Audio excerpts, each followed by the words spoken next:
है। उसके बाद जितनी भी पार्टीज हैं, बहुजन समाज पार्टी जो देश की इतनी बड़ी पार्टी, उनके पास जाएंगे। उसके बाद जितनी भी और पार्टीज हैं रीजनल लेवल पे, सबके पास जाया जाएगा और उनको बोला जाएगा इस मुहिम में आओ, सड़कों पे निकलो, साथ दो और इस सरकार का तख्ता पलट करो और उन 92% लोगों की सरकार बनाओ, उन अम्बेडकरवादियों की सरकार बनाओ जिन्होंने इस देश को आजाद करने के लिए कुर्बानियां दी हैं। जिन चाहिए, अगर आप नहीं चाहते कि लोग हिंदू मुसलमान के नाम पे मरे काटे जाएं, आप चाहते हो कि आपकी बहन बेटी सुरक्षित रहे, आप चाहते हो कि बच्चे बहस धर्मों पे ना करें, बच्चे शिक्षा, स्वास्थ्य, रोजगार पे बात हो, इस देश में इन सारे बिंदुओं पे बात की जाए, इस देश में महिलाओं की सुरक्षा पे बात की जाए, इस देश में भुखमरी पे बात की जाए कि अपने पड़ोसी देश से भी भारत बद से बदतर हो गया भुखमरी पे। शर्म नहीं, सिर्फ और सिर्फ ईवीएम के तहत हो रही है। और जिन लोगों को ये चीज लग रहा है कि ईवीएम का मसला मेरा क्या करना है, जो पार्टी अभी भी गफलत की नींद में है, जिनको इस चीज का अहंकार है कि अरे हम ईवीएम नहीं, ठीक है, क्या सड़कों पे जाएंगे, हमारे पीछे तो इतने लोग हैं, जिन पार्टीज को ये वहम है कि आप संविधान का नाटक करके संविधान की किताबें उठाकर सड़कों पे रैलीज निकालोगे और बोलोगे कि हम संविधान बचाने निकलेंगे और दूसरे का वोट काट के अपनी सरकार बना लेंगे, तो आप सब इस देश की अखंडता को, याद है कि हम सुरक्षित आधी रात को भी सड़कों पे चले, हम सुरक्षित कभी भी सर उठा के कहीं पे भी निकल सकते हैं, हमें डर ना हो कि कोई हफ्सी आकर हमें अटैक करेगा, खाएगा या हमारे साथ बदसलूकी करेगा या हमारा अपहरण होगा, या कि बस हम लोगों का एक ही काम रह गया कि 85% है, हम आज के सेंसस के हिसाब से हम 92% है। कहाँ पे हम 92%? सड़कों पे है, सरकार हमें बांटती है, वर्गीकरण। मेरी कुछ 2-3 बिंदुओं पे बात रखूंगी। आज यहाँ पे मिशन सेव कॉन्स्टिट्यूशन ने ईवीएम के इस मुहिम को इनिशिएट किया। मैं आपके 3-4 बिंदुओं पे आपको बात रखना चाहती हूँ। पहले तो जो साथी, देखो मुझे बड़ा बुरा लगता है कि जब कोई भी स्पीकर मन से बोलता है आप आगे पीछे देखते हो, जिसको वो प्रोग्राम अटेंड करना भाई चले जाओ, लेकिन जो यहाँ खड़ा है वो सिर्फ और सिर्फ स्टेज पे देखेगा। ये क्योंकि प्रोफेसर रही हूँ, बोल सकती हूँ आपको। तो आपसे मैं ये बात बताना चाहती हूँ कि आज महमूद प्राचा जी आपके बीच में बैठे हैं, मिशन सेव कॉन्स्टिट्यूशन की पूरी टीम आपके बीच में बैठी है। मिशन सेव कॉन्स्टिट्यूशन कहते हैं कि संविधान को बचाना, लोकतंत्र को बचाना, कैसे बचेगा? आपके सारे सवालों के जवाब कुछ जितना मुझे ज्ञान है और जो मैंने सहा है, क्योंकि हम वो लोग हैं जो प्रैक्टिकली जमीन पे लड़ते हैं, हम वो लोग हैं जो बातें करके नहीं जाते। आपने देखा होगा कि हाल ही में जब रामपुर से चुनाव लड़ा गया था महमूद प्राचा जी द्वारा, तो वो क्यों लड़ा गया था? वो चुनाव इसीलिए लड़ा गया था क्योंकि उससे पहले जब हम ईवीएम का मुद्दा उठाते थे, बोलते थे, तो वो कहते थे कि आपका सबूत क्या है, किस आधार पे आप अपनी बात रख रहे हो। लेकिन जब चुनाव लड़ा तब तथ्य, सबूत, पूरी वीडियोग्राफी हुई, सारे प्रमाण हमारे पास मौजूद है। सरकारें आपको ये दिखाने के लिए कि ईवीएम 100% सेफ है, ईवीएम से चुनाव होना चाहिए, कोई दिक्कत नहीं है। आरएसएस के लोग खुद ऐसी पिटीशन सुप्रीम कोर्ट में डलवाते हैं खुद, ताकि उनके मनुवादी जजेस उन पिटीशंस को डिस्पोज ऑफ करें, गलत बयानबाजी करके वहां पे जानबूझ के वो बंद कर दे और दिखाएं कि देखिए उनकी पिटीशन थी और वो रद्द हो गई और ईवीएम 100% सुरक्षित है, सेफ है। ये आपको भ्रमित किया जाता है। प्राचा साहब की पिटीशन वहां पे पड़ी है, सुनवाई होती है और डिटेल में मैं नहीं इस चीज की, आई थिंक प्राचा साहब आपको खुद बताएंगे।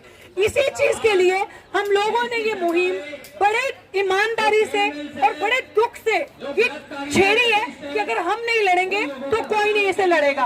और इस समय, इस पॉइंट में, इस सिचुएशन पे अगर आपको उत्तर प्रदेश में अपनी सरकार चाहिए, ईमानदार लोगों की सरकार चाहिए, अगर आपको दिल्ली में आने वाले चुनाव में अपनी भागीदारी, अपनी सरकार चाहिए, अपने लोग चाहिए, अगर आपको अपने हक अधिकार चाहिए, अगर आप नहीं चाहते कि लोग हिंदू मुसलमान के नाम पे मरे काटे जाएं, आप चाहते हो कि आपकी बहन बेटी सुरक्षित रहे, आप चाहते हो कि बच्चे बहस धर्मों पे ना करें, बच्चे शिक्षा, स्वास्थ्य, रोजगार पे बात हो, इस देश में इन सारे बिंदुओं पे बात की जाए, इस देश में महिलाओं की सुरक्षा पे बात की जाए, इस देश में भुखमरी पे बात की जाए कि अपने पड़ोसी देश से भी भारत बद से बदतर हो गया भुखमरी पे।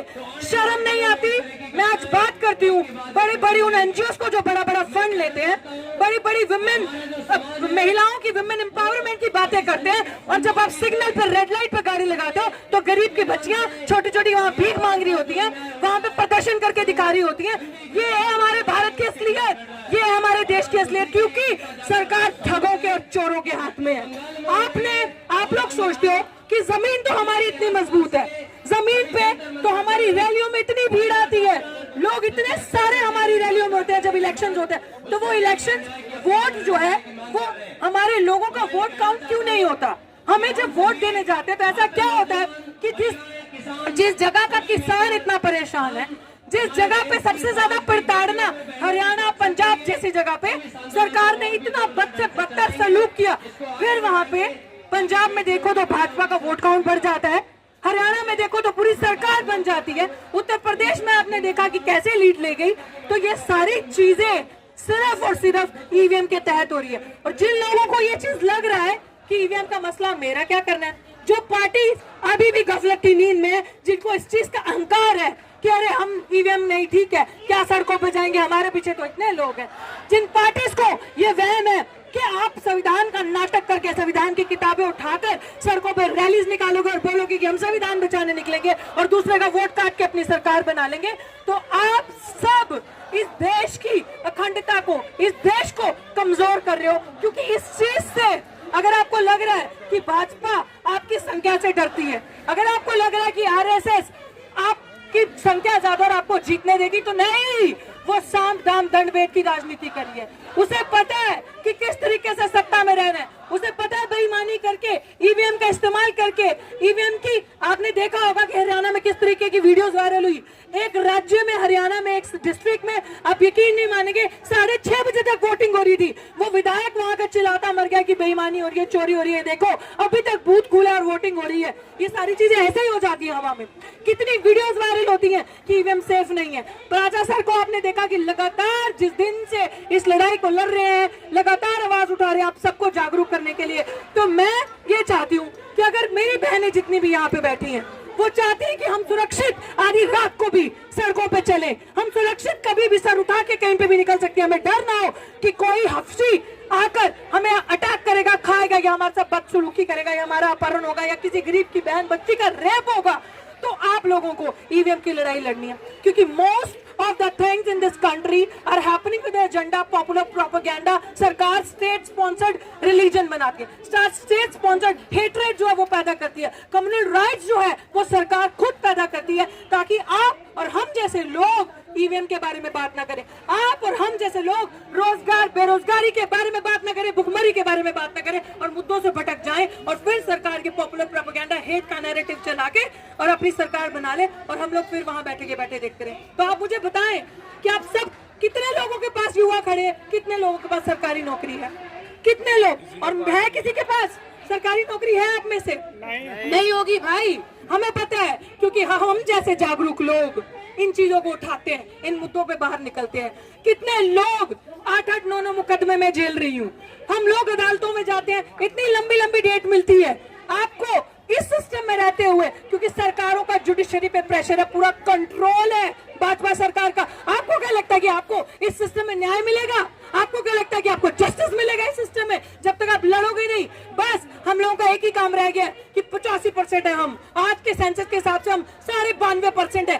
कहां पे हम 92.5%? सड़कों पे है, सरकार हमें बांटती है, वर्गीकरण करके विभाजन किया। हम लोगों को जो हमारा हक है, अधिकार, वो नहीं देना, लेकिन ये बताना कि इसका अधिकार वो खा गया।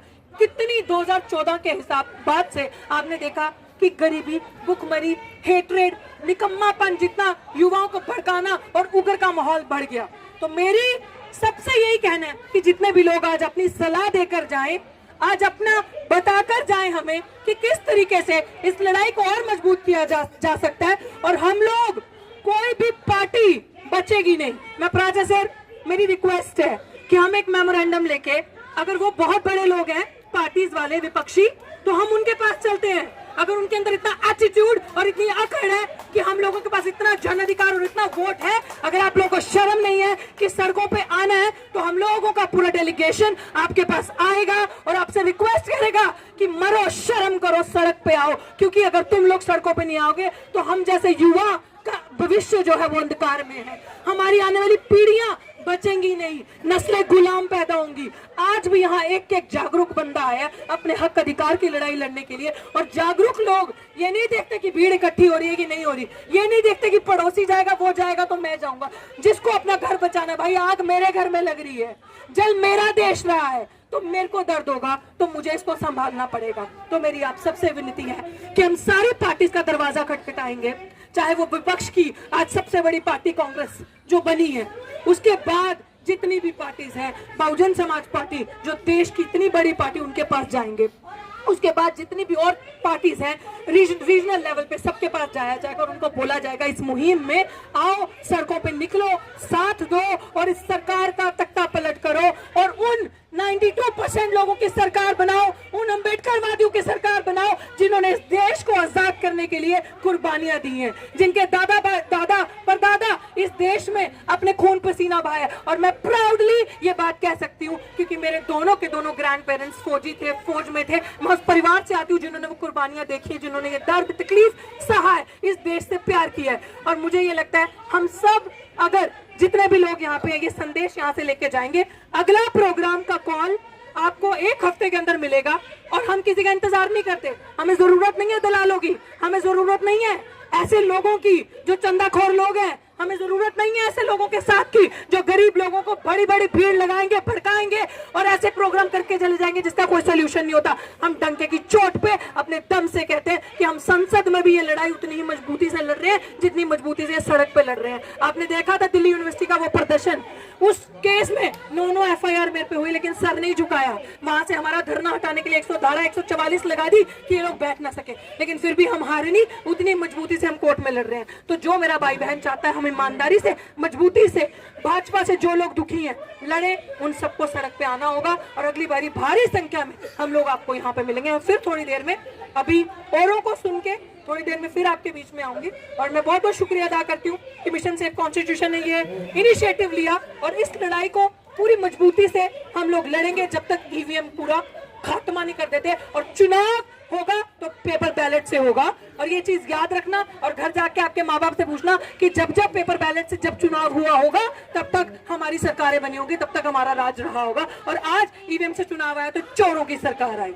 शुक्रिया साथियों, जय भीम, जय भारत, जय सरकार।